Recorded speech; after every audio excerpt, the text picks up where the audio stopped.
Director Ingmar Bergman began his career in the 1940s and is still at work today. In the mid-50s, the Swedish filmmaker really found his form, with a string of hits including Smiles of a Summer Night, The Seventh Seal and Wild Strawberries propelling him to the forefront of international cinema. It was around this time that Woody Allen discovered Bergman, his rigorous, beautiful explorations of faith, philosophy and death making a profound connection with the emergent comedian and future filmmaker. This is one of the most famous cases of one filmmaker publicly supporting the work of another. I spoke to Woody Allen about his long-standing and deeply felt admiration for Ingmar Bergman.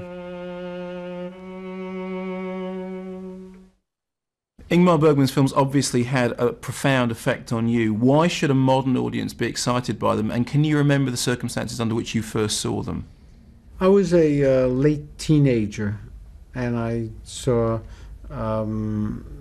Summer with Monica and The Naked Night, and they were just clearly superior to other people's movies.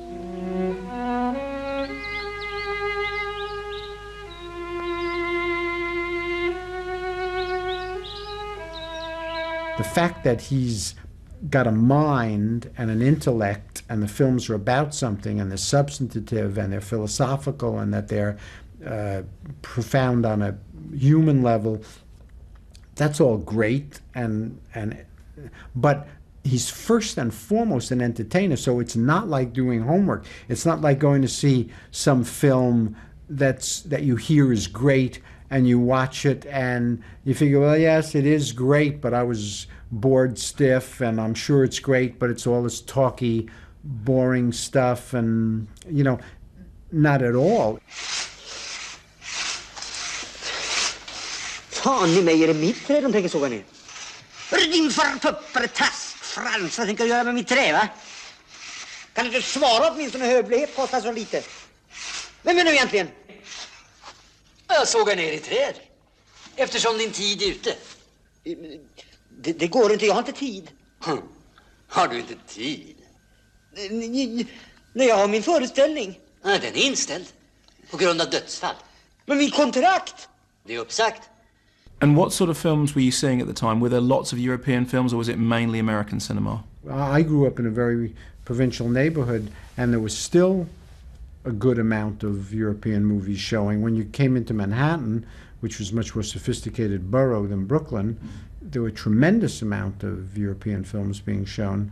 And, you know, French, not just European, but Asian. You saw the Kurosawa films, Asian films and French films, and some German films, Italian films, of course, and Swedish. And to me personally, you know, I made an immediate personal connection with his films, or his films made them with me. Smultronstället.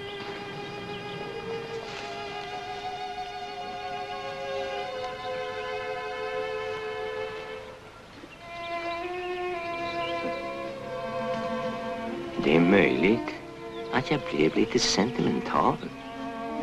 Det kan ju hända att jag blev lite trött och kände mig en aning vemodig. Det är inte otroligt att jag kom att tänka på ett eller annat som varit förknippat med barndomens lekplatser.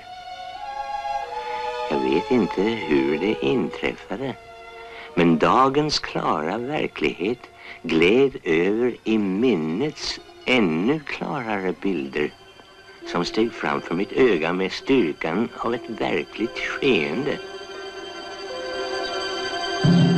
Critics have noted that you've dealt with Bergman-esque themes in films like Love and Death and Crimes and Misdemeanors and Shadows and Fog. Do you think your films are stylistically connected, or is the connection thematic? I think a thematic similarity, but that's probably why I was attracted to him in the first place, because those questions were more interesting to me. I mean, if you take social filmmakers, let's say take a filmmaker like Oliver Stone, who does these wonderful films about Nixon, about the Kennedy assassination, about you know, about events of you know, Vietnam, events of social potency, That's what interests him, and he makes these films about them. To me, the philosophical questions, the existential questions, the religious questions were more interesting to me personally. And so I'm sure I've been influenced specifically by him, just as one writer gets influenced by another writer. But I'm sure I would have been dealing with those same issues in my, I think much less competent way, regardless of whether he had existed or not.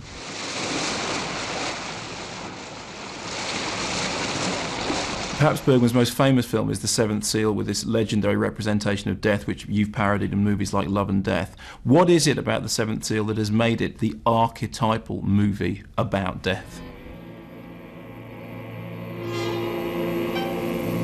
It's the ultimate subject matter. I mean, it doesn't get any more deep than man's confrontation with, is there a God, is there no God? If there's no God, how do we live and what do we do, and why isn't everything so terrifying that you're paralyzed, and all of these questions that are much beyond social issues in terms of their unanswerable profundity.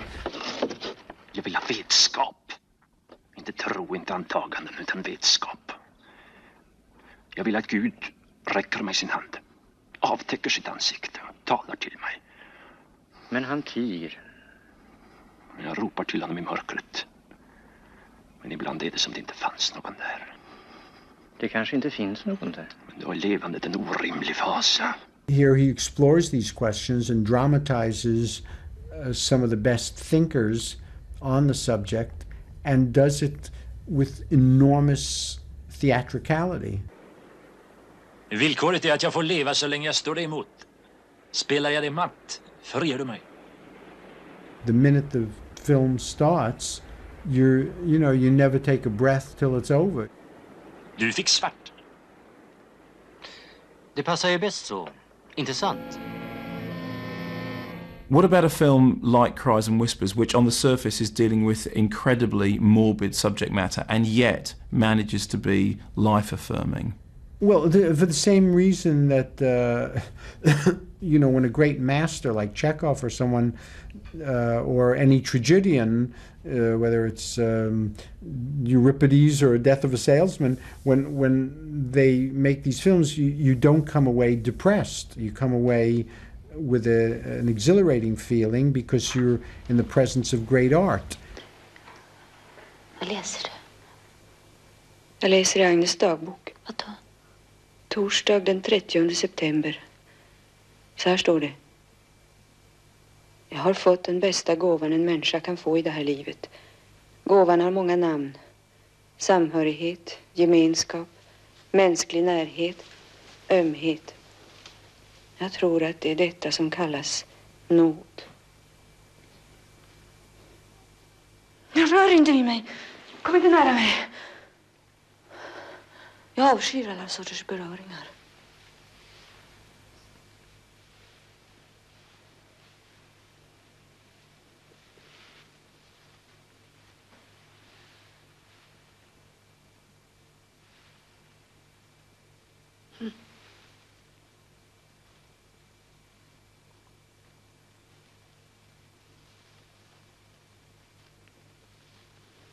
And the film was the way it was shot, it was hypnotic.